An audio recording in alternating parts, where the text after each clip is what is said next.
Bismillahir-Rahmanir-Rahim. The hadith of the Holy Prophet is that whosoever hears the supplication of the Nusra of one of my Ahle Bayt or progenies, and even after that he does not offer his unconditional Nusra, then Allah, the Exalted One, damns him to hell with his face downward. Intesar-e-Wilayat Asr. Waiting for the Wilaya of the age. Preparing Ansars, offering unconditional Nusra through the teachings of Karbala. Written by Makhdum as-Sayyid Muhammad Jafar Zaman Naqvi al-Bukhari.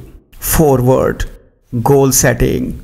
O followers of Wali-ul-Asr, Ajalallahu Ta'ala Farajahu Sharif. In the past, those respected Sayyids who have been constantly attached with their relevant spiritual school of thought have certain revelations which were dawned upon them at a certain stage of their life. In fact, they were spiritually shown certain visions that determine a specific objective in a line of action in their lives. And after that, they started adopting the path of a formal, coherent and purposeful life. Often there were 4 visions that were shown to those who follow the path of the spiritualists. First vision. They were shown the bodies of their innocent and martyred forefathers lying coffinless and weltered with blood on the uneven and burning land in the wilderness for centuries. Stained with the burning particles of sand, different parts of their bodies were miserably scattered on the battlefield of Karbala, waiting for revenge. Second vision. In the second phase, some burning tents were shown to them, out of which the veiled daughters of the Holy Prophet were surrounded by ruthless enemies. Frightened and terrified, innocent children were also shown who were clinging to their helpless mother's side. Some slaughtered children are also seen in front of burning out tents. These chaste, virtuous and holy grandmothers of these children are so much helpless that they can neither bury the bodies of their oppressed martyrs, nor can go back to their native land, nor even can wail and lament. Bound by the will of Allah Almighty, they can only shed silent tears at the misery and helplessness of their martyrs. Third vision. It is shown that amid the scattered bodies of the martyrs and burning out tents, a destitute, compelled and oppressed inheritor or next of kin is also present there. He was accompanied by the besieged daughters of the Holy Prophet, and they all were surrounded by the hostile armored forces. This oppressed protector is bound by the will of Allah Almighty and can do nothing except to injure his inner self due to his bashfulness. The only way to express his inexpressible grief is to shed tears of blood. Fourth vision. Friends, some chosen Sayyazada was also shown that in distance there are abandoned houses, deserted mansions with closed doors, expressing despair and longing. Sufferings and lamentations seem to be wailing there. Agonized walls, once blessed with their inhabitants, are displaying destitution and desolation, and the longing for resettlement is hitting those walls, but there was nobody to answer their desperate calling.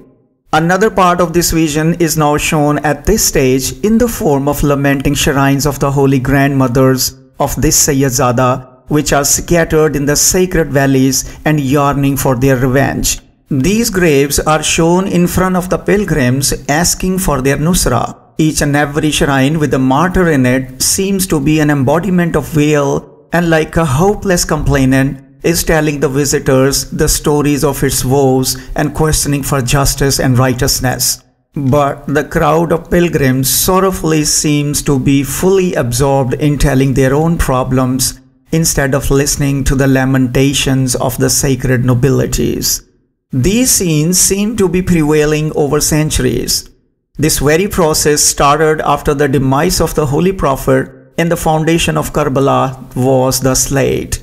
In fact, a trial of Karbala on a smaller scale was conducted, and finally it was demonstrated on a very large scale, undisguisedly in Karbala. But it continued to be demonstrated in a concealed manner in every age. Heirs of the oppressed beings. Friends, there have also been some of the heirs of these oppressed beings, in front of whom the status quo of the past was like that of the present. They were also the sons of these downtrodden who all the time witnessed all these four visions in the form of scattered bodies of the martyrs, compelled and wailing grandmothers, and desolate homes. All the four visions also lamented to the heirs to do something for the restoration of the sacred wronged ones. But these sons, who did not consider it permissible to interfere in the divine prayer, were silently shedding tears of blood. And they have no choice but to cry and weep and make others weep. When someone asked one of these sons why he did not take revenge, he would cry in reply and say that the only reason for not taking revenge was the lack of Ansars offering unconditional nusra. Once Sadiq-e Muhammad, the successor of the turban of Mazloom-e Karbala, was asked to declare exodus to establish their eternal rule, because at that time Banu Umayyad got much weaker and Banu Abbas had not yet got considerable strength. If he raised the sword of revenge at that time, it would be possible for him to establish a lasting government. On hearing this, Sadiq-e Muhammad answered if he had 16 sincere Janissaries, he would not have spared even a moment and raised the sword of revenge against the tyrant forces. In fact, he also confronted the same problem. The martyr bodies of the undefiled forefathers were lying scattered, waiting for revenge on one hand, and the wailing daughters of the Holy Prophet longing for revenge on the other. Thirdly, abandoned homes of the martyrs of Karbala desperately demand their resettlement. Fourthly, completely oblivious of the revenge and the restoration of these oppressed beings, the Shiite community is fully submerged in the mire of their own material problems, absorbed in the personal interest, and is running after the reward of every act and trying to grind their own axe in every act of virtue. Such time-server Shiites are like that selfish man who had heard that a drowning man's prayers are readily answered, and he happened to see a believer who was drowning.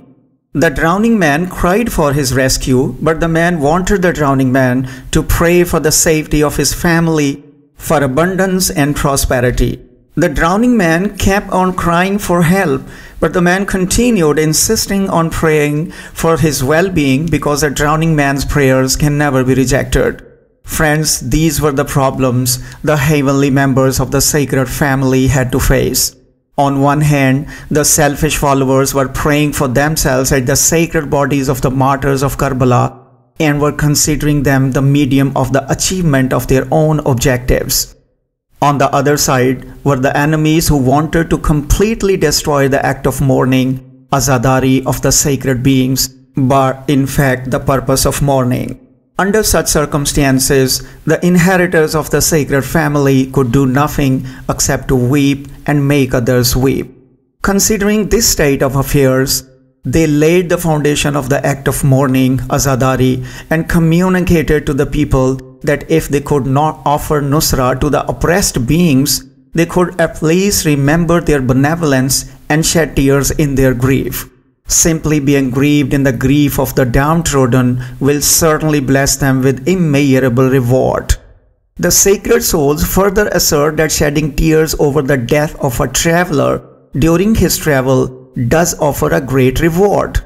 The helplessness of the sacred beings for whom the whole of the universe was designed was quite evident, as they say that the believers should wail for the martyrs of Karbala, at least considering them no more than mere travelers.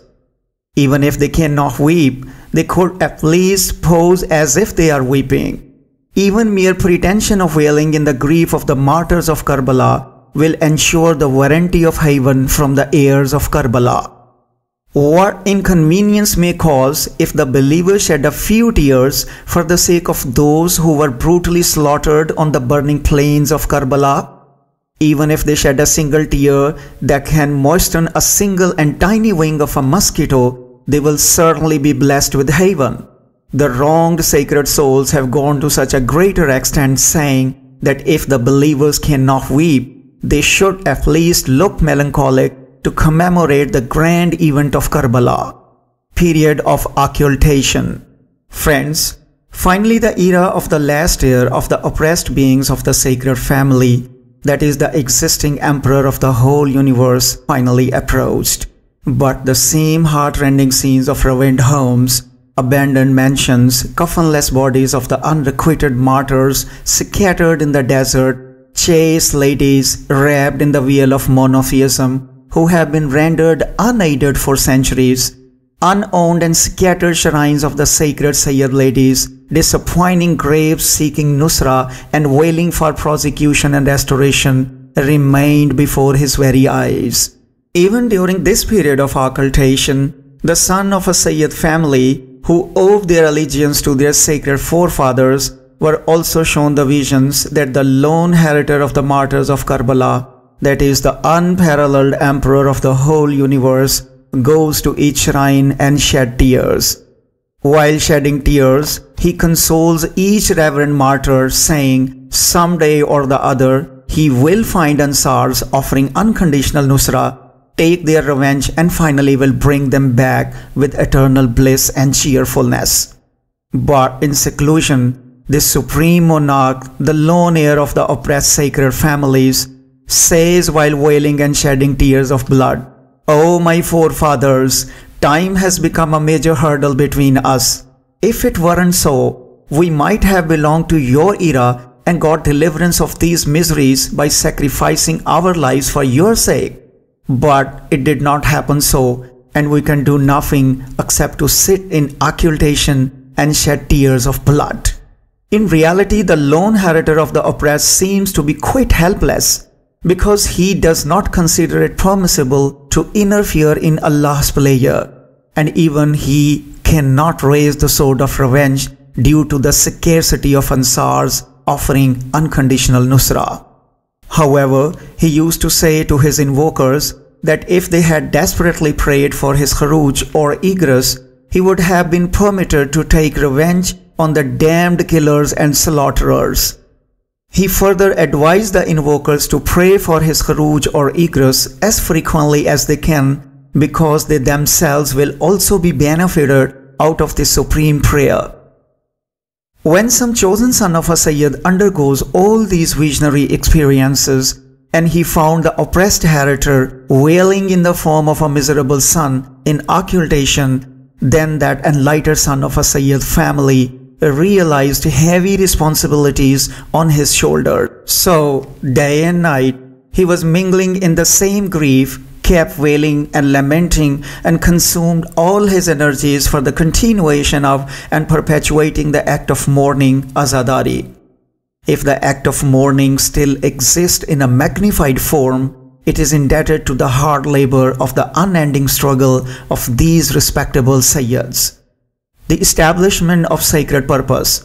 Friends, it was long before 1950 when our bountiful spiritual hierarch, Sayyid Jafar-u-Zaman Naqvi al-Bukhari, underwent the same process of sacred visionary experiences. It was the time of his initial revelation, during which he was shown sacred coffinless bodies of the martyrs of Karbala and lamenting reverend ladies of the Holy Family. Then the lone inheritor of the blameless oppressed being was shown how he used to approach each and every shrine, lamenting and consoling sacred martyr bodies laying in those shrines. Our generous spiritual hierarch, Sayyid Jafar-u-Zaman Naqvi al-Bukhari, witnessed the same visions of abandoned mansions, coffinless sacred bodies of the martyrs, wailing shrines demanding prosecution, justice and revenge on one hand, and the Muslims and those who claim to be Shiites completely absorbed in their own materialistic problems on the other. At that time, he underwent an extremely shocked state of mind, wept bitterly, and ultimately fainted in the mosque. The next day, early in the morning, he was taken out in a state of unconsciousness. When this incident happened first, our plentiful spiritual guide, Sayyid Jafar-u-Zaman Naqvi al-Bukhari, was in his early studentship. Then the same incident was repeated after many years. As a result of seeing the sufferings that had befallen the oppressed beings, the condition of the sufferings of the sacred family continued to prevail over him for a long time. After having his first pathetic experience, he got the same effect on him as that of the rest of Sayyids. Like them, our generous spiritual guide, Sayyid Jafar-u-Zaman Naqvi al-Bukhari, also laid the foundation of the act of mourning, azadari. During that period, Shiites were very few in numbers in that particular area, as they were almost non-existent, and all the existing Shiites were in reality converted by his reverend father, Sayyid Sadr Hussain Naqvi al-Bukhari. Before his arrival here, there wasn't even a single being who could be branded as Shiite in that area. At that time, our beneficent spiritual Iraq, Sayyid Jafar-u-Zaman Naqvi al-Bukhari, managed to establish the act of mourning at his own home. But the sacred visions never slipped from his mind, which were earlier revealed to him. He remained under the trance of oppression of the imperial inheritor of the universe, which kept on eating up his heart, but in fact he spiritually stayed in touch with the unparalleled heir of the universe. During this period, our benign spiritual leader Sayyid Jafar-u-Zaman Naqvi al-Bukhari asked our Wali-ul-Asr the reason behind excessively long occultation, inexhaustible affliction, and needless delay in taking revenge. Our unprecedented supreme monarch replied that the only reason behind it was the insufficient number of Ansars offering unconditional nusra. When he was asked how these unduly prolonged miseries can be eradicated, our benign spiritual leader Sayyid Jafar-u-Zaman Naqvi al-Bukhari was answered by our Wali-ul-Asr that the only way was the availability of accomplished Ansars offering unconditional nusra. After that, our benign spiritual Iraq, Sayyid Jafar-u-Zaman Naqvi al-Bukhari, initiated the movement of collecting Ansars offering unconditional nusra and tried to awaken in people the significance of Dua-e-Tajil-e-Farj, that is, prayer for the early advent of our Wali-ul-Asr. In the beginning, Sayyid Jafar-u-Zaman Naqvi al-Bukhari was strongly confronted, but he continued his mission entirely irrespective of the proceedings of the opponents and least bothers to answer their baseless questions. He managed to combine both the act of mourning, azadari, and prayer for the early reappearance of Wali-ul-Asr. He himself remained ahead in the act of mourning, azadari, and zanjir-zani, injuring one's back in grief, because the sole purpose of the act of mourning, azadari, was to provide the Ansars offering unconditional nusra. Sayyid Jafar-u-Zaman Naqvi al-Bukhari actively continued to practice this sacred mission throughout his life till he left this mortal world on Saturday night, Feb 8, 2003 at 12:11 AM according to 6 Zilhajj 1423 AH, leaving his loved ones, mourning and wailing, and finally embraced his real creator. In the past, dignified Sayyids, medicants, and spiritualists laid the foundation of the act of mourning, azadari, and the unrevealed reason behind it was to prepare the Ansars offering unconditional nusra. That's why their successors gave the act of mourning, azadari, an entirely different shape, and it was rendered to the level of mere ritual and tradition. And those who were called Shiites remembered only the specific aspect of mourning which was related to their own self. That is, if you mourn, your sins will be pardoned. If you mourn, you will be blessed with heaven. If you mourn, your material problems will vanish. And if you mourn, you will be blessed with an abundance of property, offspring, and salvation, etc. After that, the act of mourning, azadari, became a profitable business, and different personal objectives of the mourners seemed to outroot the actual object of the act of mourning, azadari. Some of the objects for which the people mourn are pathetically given below. 1. Some people do the act of mourning for salvation. 2. Some people do the act of mourning just for the sake of forgiveness of sins and the attainment of heaven. 3. Some people remained involved in corrupt activities throughout the year and get the salvation confirmed by preparing the silver images of the shrines of the members of the sacred family, some presents and offerings. 4. Some people hold morning sessions and boast of their performance, which help them earn height of fame. 5. Some people hold morning sessions with material consideration and loot the people with both their hands. 6. Some people suffering from sexual contamination satisfy their lustful desire during mourning sessions and lamenting. Today, the so-called speakers and scholars have branded Shiite school of thought as merely mourning and making others mourn. That's why the Shiite community believes today that the whole faith is packed in just the act of mourning, azadari, entirely irrespective of its objectives. Some writers have gone to such a greater extent in the writings saying that the act of mourning, azadari, itself has no objectives. In some books, it's even written that there are no goals for the act of mourning, azadari. It has no other purpose, rather it is the object itself. But these foolish writers have got their own certain selfish objectives attached with the act of mourning, azadari, the act of mourning as a religion. Today, the existing Shiite faith is considered to be nothing more than merely holding mourning sessions and lamenting, and except a handful of customs, Shiite's faith is non-existent. If one happens to ask a Shiite, what's Shiite's faith? He will answer that the whole bulk of Shiite's faith is to hold mourning sessions and curse the damned ones. Similarly, the general perception regarding Shiite faith is nothing more than merely the act of mourning, azadari, wailing, and the act of cursing the abominable violators, and nothing else is worth considering. In order to remove this misconception, it would be appropriate to analyze the concept of the Shiite faith.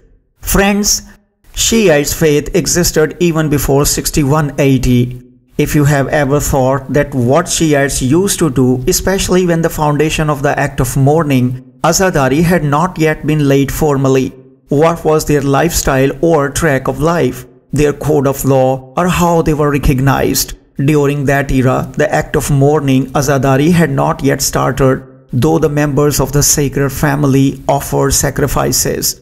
There were no mourners to beat their chest and injure their backs with sharp blades. No free notice, no mourning sessions and lamenting, no images of the holy shrines of the martyrs of Karbala. In fact, all these practices, which are the identification of Shiites, were non-existent. Then naturally the question arises that what Shiites used to do in those days.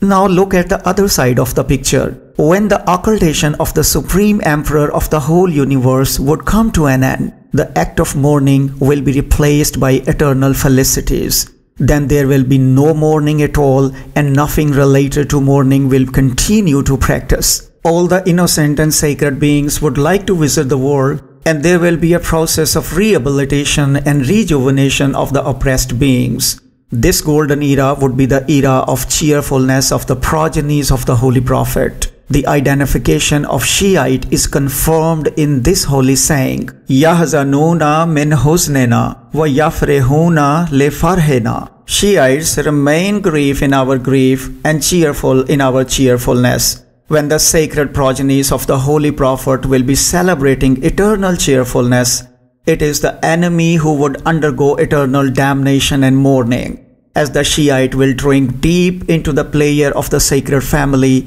mourning and lamenting would exist no more. Now you think that there will be no mourning in this era, but Shiites would not be ordinary Shiites, but the most perfect Shiites in the universe. But here the question arises, what would they do in that age?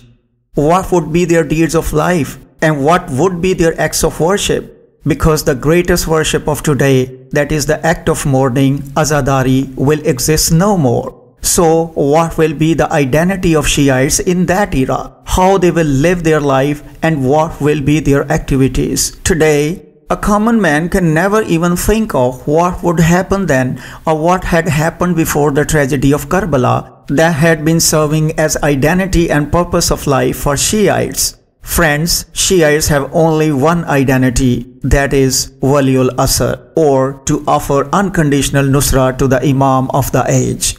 The nucleus of Shiism is always the Imam of the age, and the whole of their life revolves around him. It is Shiites who observe the intent of monotheism through the lens of their Wali-ul-Asr. Not only that, they weigh up their attitude regarding monotheism on the yardstick determined by their Wali-ul-Asr. We firmly believe that our Wali-ul-Asr is all-seeing and all-powerful. His will remains the will of Allah Almighty. His infuriation is the manifestation of Allah's wrath. Nusra being offered to Wali-ul-Asr is in fact Nusra which is offered to Allah Almighty. The love our Wali-ul-Asr makes with us is actually the love showered by Allah Almighty. The denial made by him is the denial of Allah. In fact, Imam of the age is the greatest and most perfect intermediary of Allah Almighty. The slavery and servitude being offered to Wali-ul-Asr are actually meant for Allah Almighty. Whatever is permitted by Wali-ul-Asr is in fact admissible or halal, and whatever is forbidden by Wali-ul-Asr is branded as illegitimate or haram. Because Imam of the age serve as a decisive word of Allah. He is Allah's prolocutor or interpreter. Allah's attributes, peculiarities, affection, wrath, liking, despising, rate, discontent, and indifference are manifested through the Emperor of the age. In conclusion, he is the ultimate and the very expression of Allah Almighty. That's why Shiites of every age have declared Nusra and obedience to the Imam of the age as their only religion. Karbala serves as a university of religion for those who believe. Karbala is a laboratory of religion for all the beings of the universe. Karbala is such a place where this religion of truthfulness has been revived. Karbala is named as a religion of Nusra, and from here we have been taught that sacrificing everything unconditional for the Imam of our time is the only true religion. The same religion of truthfulness existed even before Karbala and will reign supreme even after the egress of our Wali-ul-Asr. Even after the establishment of the divine government in the state owned by the progenies of the Holy Prophet, the religion of Nusra will continue to exist. Every Shiite will assist his Emperor of the age, which would be the ascension of humanity. In that golden age, mankind would be utterly instrumental to the will of Allah Almighty. Friends, in reality, to sacrifice for our Wali-ul-Asr is substantial and pleasing faith that Allah Almighty ordains for those who believe. And this pure belief is branded as Islam. And the one who withdraws from offering unconditional Nusra for his Wali-ul-Asr is expelled from the sphere of Islam. If it had not been so, the swords have not been drawn out in the battle of Jamal and Safin. The drawn out swords of those who believe prove that Wali-ul-Asr in fact stands for a complete religion. If unconditional Nusra is not offered to Wali-ul-Asr, religion ceases to exist. Establishment of the act of mourning, Azadari. Friends, you may be wondering why the act of mourning was formally instituted. Why was lamenting emphasized? What was the benefit the divine being may have by guaranteeing heaven for those stony-hearted people who merely pose as if they are weeping over the tragedy of Karbala? Why was the institution of the act of mourning greatly emphasized? And finally, why was so much effort put into the act of mourning, Azadari? Simply the answer is that the establishment of the rule of the Emperor of the age is being constantly delayed. And one of the major reasons behind this delay is the lack of the required number of Ansars offering unconditional Nusra. And the morning sessions are the best possible and comprehensive way to gather Ansars offering unconditional Nusra. Rather, mourning is considered the most effective, comprehensive, and perfect source for the required purpose. Many examples from the history before Islam can be quoted here. If we write here the events before the dawn of Islam, it will be too lengthy, but we will first narrate only two of them after the dawn of Islam, and then proceed further. Friends, the first formal battle the Muslims fought with the infidels and polytheists after the advent of Islam was the Battle of Badr, also known as Badr al-Kubra. In this battle, the powerful knights from the side of infidels were damned to hell. Major blasphemous and faithless people from Makkah actively took part in this battle and were also damned to hell. Among these were Atba bin Rabi, Shiba bin Rabi, Walid bin Atba, Abu Jahl Hashim, who were put to eternal hellish fire. When Walid was killed, his sister Hinda arranged the morning session for her father Atba, brother Walid, and uncle Shiba, following the long practiced ancient Arab customs. When the horses of Walid and Atba reached outside Makkah, the news of their death was spread in Makkah. Hinda gathered the Meccan women, got out of Makkah, and greeted the oncoming army.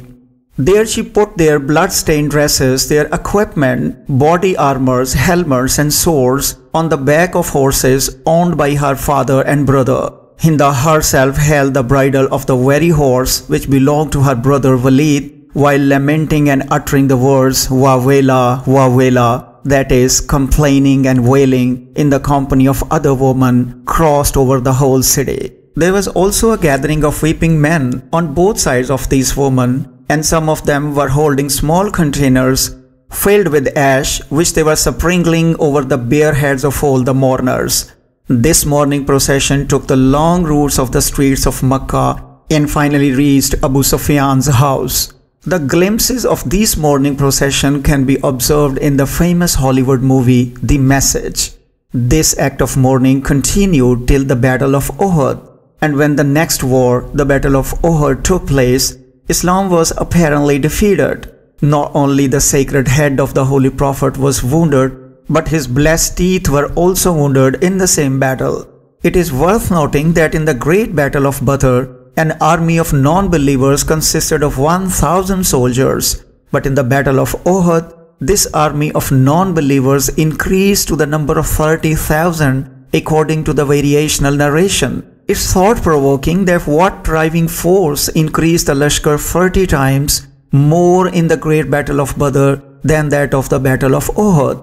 Simply, it was the act of mourning. What did defeat Islam apparently? Simply, it was the act of mourning. What did provide non-believers janissaries and companions? Simply, it was the working of the act of mourning.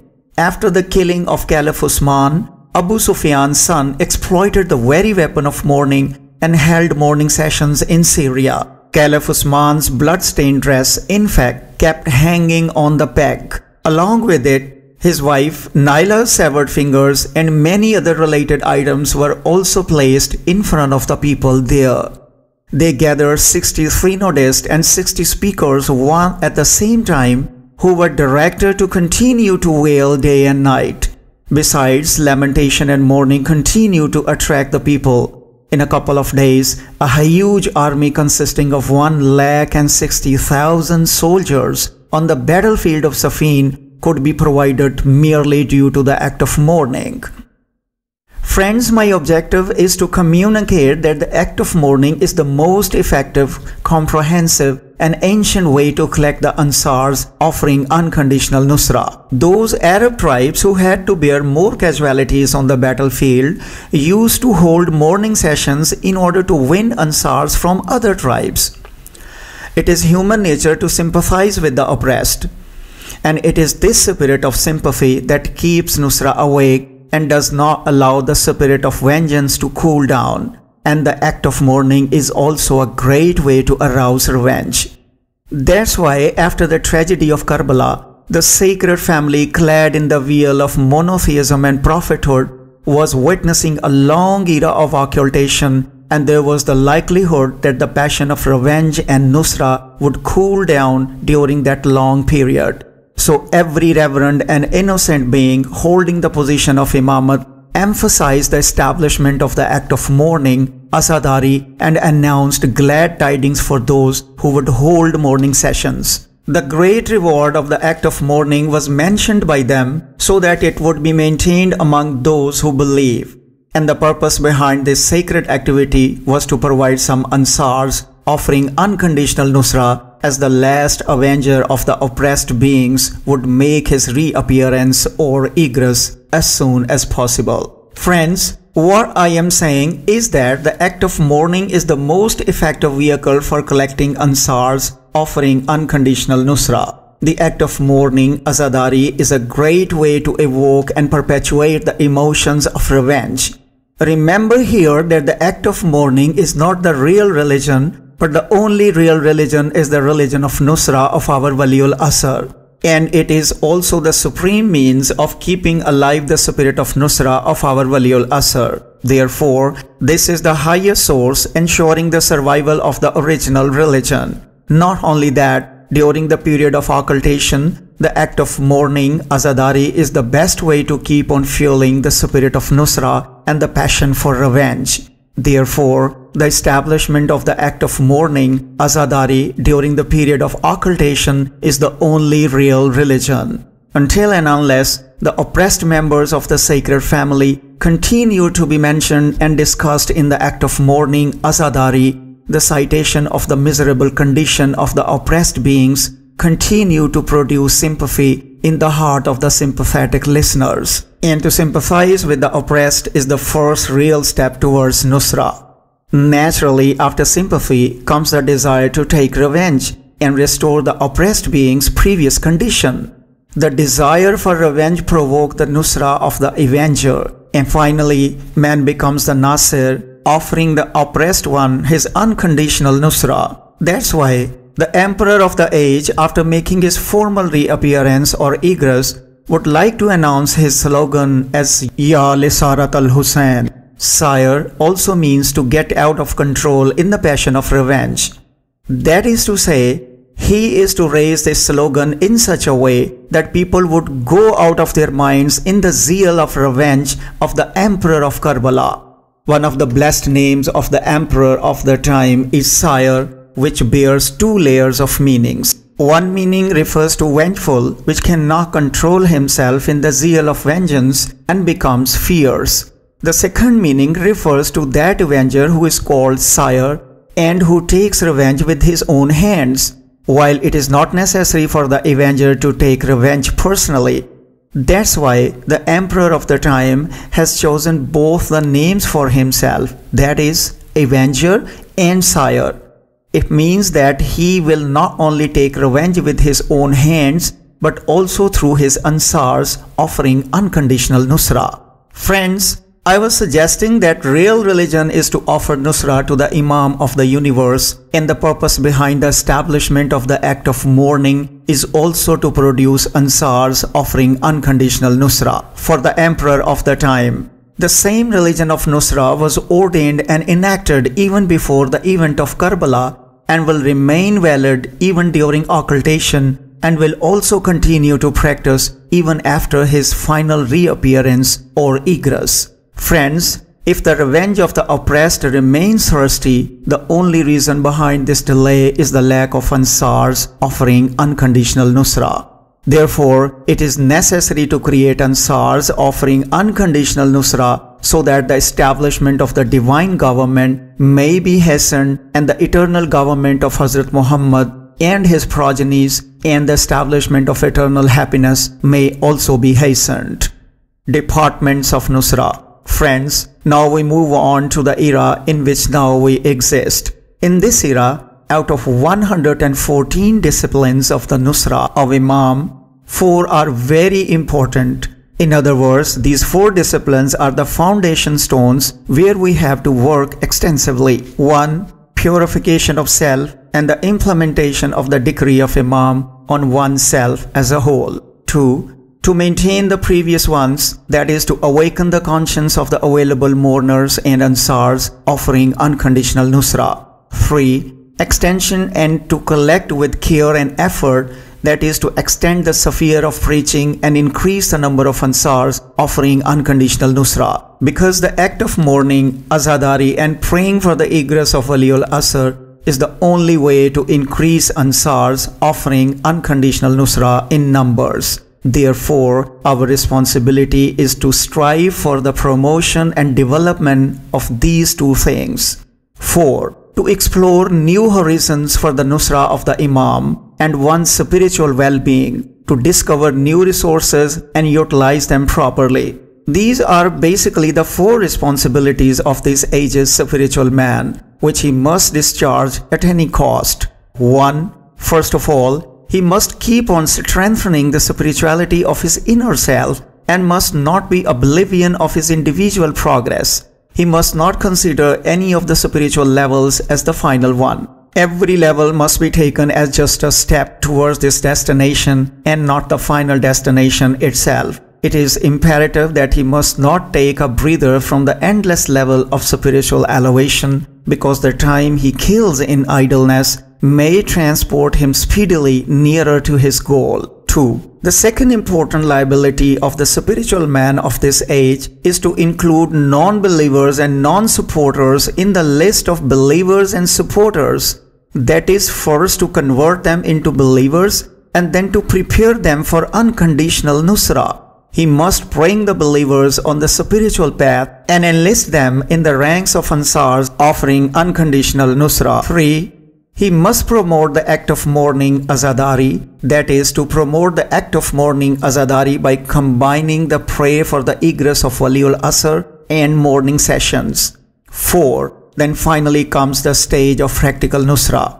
Friends, mourning in fact serves as a means of gathering Ansars offering unconditional nusra, and it has got further 4 stages. 1. The act of mourning azadari propagates the cause of the oppressed beings. 2. Sympathy emanates from the citation of the oppressed beings and the propagation of their oppression. 3. Sympathy with the oppressed beings generates the aspiration and desire for their restoration and the establishment of justice. 4. And then practical nusra begins. Friends, the response to the desire for the rehabilitation of the oppressed beings and the establishment of justice is manifested in 2 ways. The response is manifested in the form of a desire for revenge and a prayer for the restoration of the oppressed beings. And the person starts saying, Allahumma ajil faraja ale Muhammad. That is, O Allah, accelerate the restoration of the holy offspring of Muhammad. Next comes the field of practical nusra, where he starts reciting, Ya laytani kunta ma'akum. That is, I wish I had been with you. And at the same time, he also starts saying, Waja'alni min ansarihi wa ahwaneh. That is, and make me his ansar, offering unconditional nusra and supporter. He also begs, Waja'alni min mustashhedina baina yadaik. That is, and make me one of the martyrs in his footsteps. These are the 4 evolutionary stages. Then there is the field of practical nusra. How can a person offer nusra to his Imam, and what are the possible ways of nusra?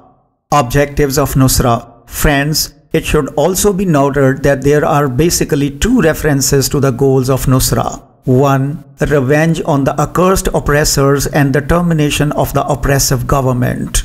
2. Restoration of the oppressed beings. Friends, restoration of the oppressed beings is further divided into 2 categories. 1. Restoration of the eternal bliss in the sacred home of the oppressed beings on an individual level, a resettlement of their homes, and the relief of their sorrows. 2. The universal fulfillment of the supreme cause of the sacrifices laid by the oppressed beings. This supreme purpose is in fact the establishment of the divine government. That's why the restoration of the oppressed beings actually lies in the establishment of the divine government. It's a fact that the establishment of the divine government travels from an individual to the universe, and it's necessary for a Nasr offering unconditional nusra to first establish the divine government on his own self. Because the purpose of the Nasr's whole life is to establish the divine government. That's why he wants divine law and order to be enforced on the whole world. In order to achieve this goal, it becomes obligatory for a Nasr offering unconditional nusra to first enforce the divine government on his self. Because the process that begins with the self travels from individual to society and finally from society to the existing humanity. Therefore, the first unit of divine government is the individual, that is, himself. It should also be remembered that obeying divine orders and observing prohibitions must also be taken as the nusra of Imam. Because with these actions, a Nasr is offering nusra to the Imam in the implementation of his ruling, even if it is to the extent of his own self. When the process of nusra begins with oneself, this process turns into a society. This process then turns into global law. Friends, I would like to add that the act of mourning azadari is one of the best means of gathering ansars offering unconditional nusra. If this very act of mourning azadari gets another color or its purpose becomes something else, then it loses its usefulness and backs away from its goals and objectives. If the founder of the act of mourning azadari arranges it merely to earn his name and fame, or reciters, scholars and speakers join the act of mourning azadari just for the sake of gaining wealth or polishing their politics, or the mourners begin to weep over the wages or lament, beating one's chest in grief for physical display or for fame or for attracting the opposite sex, or shed their blood in order to become a center of attraction, then instead of gathering the ansars offering unconditional nusra, it will be a process of misleading and dispersing the ansars. Therefore, a spiritual person has to discourage such voices, and the consciousness of the act of mourning azadari must be awakened.